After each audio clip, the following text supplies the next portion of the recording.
কেমন আছেন চাচি? বাবা আমার শরীর আমার কোন দেরি হই না, আমি চলতাম পারি না বাবা, আমি সারা দিনে পেটের বুয়াই, আমি ওখানে একটা রুটি খাওয়াই দিতে, এক কাপ চা খাওয়াই দিই, এখন মারতো এই মারতো? এই মাত্র খাইছি। আরে আপনার ছেলেরা কি আপনার খোঁজ খবর নিতেছে না এখন? না না নে না নে না নে না গো, আমি নুরা গেলাম বসে যাইতাম, গেলে বিয়ে করতাম না। ছেলেরা কয় আচ্ছা হাসিম চাচারে তো একটা ঘর করে দিয়েছিল আপনি সহ থাকার লাগিয়া, এই ঘরটা কি আপনার আছে না এখন? আপনি থাকেন না এটার মধ্যে? না এরা জায়গা দেয় না, জায়গা দেয় না ঘরের মধ্যে আপনারে? না জায়গা দেয় না, আহা, জায়গা দেয় না। আমার শুভাকাঙ্ক্ষী ভাই ও বন্ধুরা, আশা করি আপনারা অনেকে এই বৃদ্ধ চাচিকে চিনতে পেরেছেন। এই চাচি হচ্ছে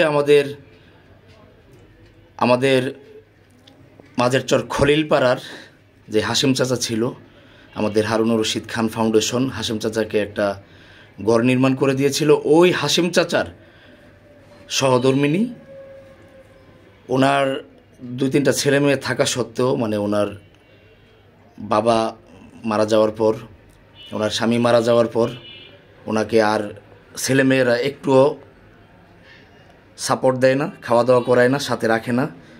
মানে এক প্রকারের খুব কষ্টকর জীবনযাপন। ওনার স্বামী অনেক কষ্ট করে গেছে, আপনারা অনেকে জানেন। উনি নিজে অনেকটা কষ্টকর জীবনযাপনের মধ্যে দিন পার করতেছে।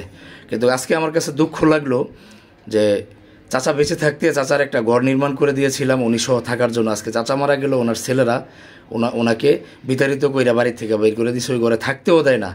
তো কষ্ট লাগলো যে আমাদের ফাউন্ডেশন থেকে এই ঘরটা আমরা দিয়েছিলাম, চাচাকে নিয়ে এই থাকবে, বুড়া বুড়ি 2জন থাকবে, অথচ আজকে উনি এই অবস্থার মধ্যেও উনি এই ঘরটার মধ্যে বসত করতে পারছে না। আমি অনেক দিন পরে চাচাকে দেখছি।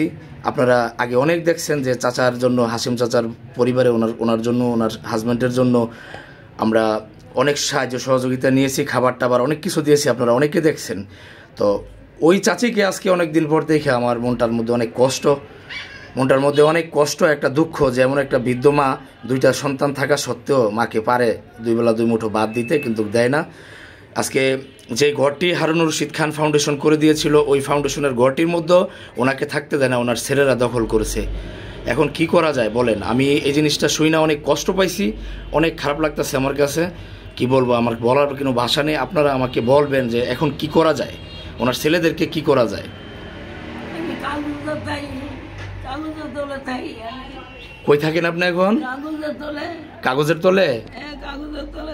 আহারে সন্তান রে, এমন কুলাঙ্গার সন্তান এই পৃথিবীতে কারো যেন না হয়। আপনারে ওই ঘর থেকে বের করে দিয়ে এখন কাগজের তলে রাখতেছে। আমি কাগজের তলে চাই, বলে আটটা নিচ্ছে, বেড়ার বলে জায়গা দিচ্ছে না, বাচ্চা এরা বলে নিচে, আটটা বলে নিচে, এরা কইয়া আমি আপনার বাড়িতে আমি আসমু, দেখি আমি আপনার এই ভিডিওটা আমি রাখলাম, আপনার বাড়িতে আমি আসমু, আপনার ছেলের কাছ থেকে আপনার যে ঘর আমরা ফাউন্ডেশন থেকে দিছিলাম, ওই ফাউন্ডেশনের ঘরে আপনি থাকবেন, ওই রকম ব্যবস্থা আমি করে দিব আপনারে, ইনশাল্লাহ। আমি কথা দিলাম এরকম ব্যবস্থা আমি করে দিব।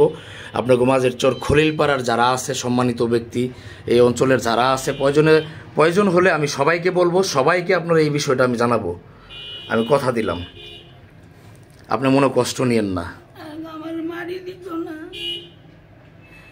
বড় খাইও না, খালি মাটিতে খুঁজাই না, তোমার খাইও না, কাপড়টা ইতানো তুইয়া লইও। কাপড়ের কাপড় মরলে আর মাটিও দিব না কয়। এই কান্না জোড়া চোখ মিথ্যা বলতে পারে আমার জানা নেই। এই কান্না জোড়া চোখ কথা বলে, এই কান্না জোড়া চোখগুলোর দিকে তাকালে যে কোনো মানুষের মায়া লাগবো। এটা তো দেখি না, এটা তো আসবে দেখে দেখে খাই, আমি কয়জনের কাছে বইরা দিতাম লইছি। আসলে কি বলবো, এই পৃথিবীটা আসলে অনেক অমানবিক। এই পৃথিবীতে আসলে মানুষের মূল্য নেই। দেখবেন অর্থ সম্পদ থাকলে অর্থ সম্পদের লোভে হলেও মা বাবার সেবা যত্ন করে শেষ বয়সে, আর যেই মা বাবার অর্থ সম্পদ নেই ওই ছেলেমেয়েরাও মা বাবাকে তুচ্ছতাচ্ছিল্য ভেবে রাস্তায় অবহেলায় অনাহারে ফেলে রাখে। এটাই বাস্তব দৃষ্টান্ত, এই যে এই চাচিরে দেখলেই বোঝা যায়।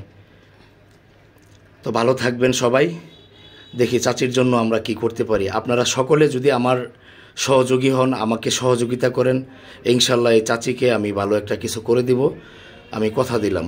মহান আল্লাহ পাক যদি আমাকে বাঁচাই রাখে, আপনারা সকলে যদি আমার একটু সাপোর্ট করেন তাহলেই সম্ভব।